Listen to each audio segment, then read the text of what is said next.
খাচ্ছে দেখেছি ঠিক, কিন্তু ও গিলছে না। চাপ আছে অঙ্কটা কিচ্ছুতে মিলছে না। ধুর, অত চাপ নিয়ে লাভ নেই। আমাদের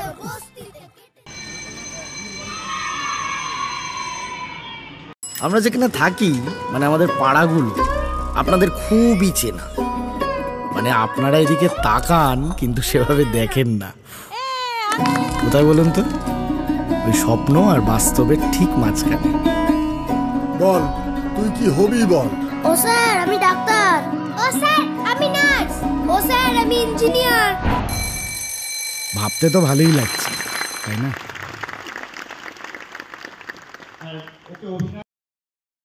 মানুষ যেভাবে মানুষজনকে দেখালো এই ছবিটা, এবং এখনো আজকে গতকাল শনিবার আজকে রবিবার কলকাতা সংলগ্ন সব হল আজকে ভর্তি। আমরা সারাদিনই সব জায়গায় যাবো।